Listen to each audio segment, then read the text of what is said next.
Camera Raw. C'est une nouvelle façon d'aborder le développement. On va voir ici sur deux images différentes. L'une représente cette petite icône qui montre bien qu'on est actuellement sur l'ancien processus. Qu'est-ce qu'un processus de développement? Eh bien, c'est le moteur de développement proposé par Camera Raw. Ce moteur se règle au niveau du petit appareil photo ici, et on retrouve comme processus le processus 2003, le processus 2010 qui avait déjà apporté des grosses améliorations en termes de traitement des images avec le bruit par exemple, et le processus 2012 qui est le dernier processus actuel. Si on regarde le développement, l'ensemble de la façon de travailler a été revu.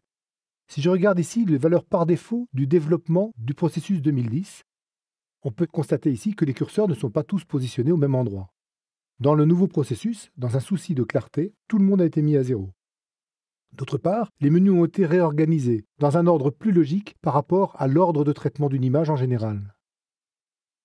Si je reviens sur le processus précédent, c'est pour vous montrer également qu'il y a des changements. Ici, la notion de récupération dans les hautes lumières, avec ce curseur, ou la notion de lumière d'appoint avec celui-ci, n'existe plus dans le nouveau processus. On retrouvera une autre façon de travailler, basée ici plutôt sur la notion d'ombre et de lumière, et le travail également sur les blancs et sur les noirs. On conservera bien entendu les possibilités de jouer sur la clarté, la vibrance, la saturation. Ces réglages devront être pris en main avec une logique de positionnement, toujours vers une valeur moins ou plus entre la gauche et la droite dans tous les cas de figure. Ici, je peux jouer par exemple sur l'exposition globale de l'image, puis sur le contraste, jouer sur les hautes lumières, qu'on va pouvoir atteindre, comme vous le voyez sur l'histogramme ici, sans aucun problème au niveau des valeurs, avec la présence toujours du curseur qui met en évidence les zones qui peuvent être écrêtées sur chaque couche. Les différences que nous voyons ici au niveau du traitement global s'effectuent également au niveau du traitement local. En effet, dans le traitement local, c'est-à-dire le travail fait avec le pinceau ou le dégradé ici, on pouvait jouer ici sur différents curseurs comme l'exposition, la luminosité, le contraste, saturation, clarté, la netteté et la couleur. Maintenant, on va rajouter à cela d'autres fonctions avec entre autres, chose très intéressante, la prise en compte de la température de couleur. Particulièrement intéressante dans des images comme par exemple celle-ci, sur laquelle j'ai une valeur assez chaude de l'image et sur laquelle la température de couleur par défaut se trouve évidemment à une valeur milieu. Si je viens demander de jouer sur l'exposition du singe, qui est en contre-jour par exemple ici, eh bien je vois que je vais éclaircir, mais que l'image va devenir plus bleue. L'éclaircissement étant un peu fort, je vais le baisser, mais effectivement, j'ai une lumière plus bleue de ce côté-là dans la zone d'ombre que je n'ai de l'autre côté.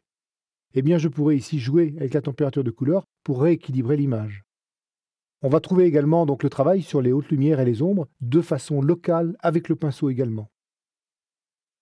On pourra travailler donc la notion de netteté. Maintenant arrive également le travail local sur la réduction du bruit. Et enfin, sur le moiré, phénomène visible parfois sur certaines images, comme par exemple des tissus ou des métaux sous forme de grille. Ces effets désagréables à l'œil et posant des problèmes de reproduction doivent être traités exclusivement en local, pour ne pas altérer l'ensemble de l'image. On retrouvera bien sûr toujours le moyen de jouer sur les diamètres et les comportements des outils avec le fameux système de masque automatique qui limite la zone de travail, comme on peut le constater ici, sur la zone sur laquelle j'ai peint, sans me soucier de la détection des bords qui s'est faite de façon automatique. Voilà donc les nouvelles nouveautés de Camera Raw à prendre en main pour être efficace sur une image ou sur toute une série d'images, comme on peut le faire grâce à un traitement non destructif.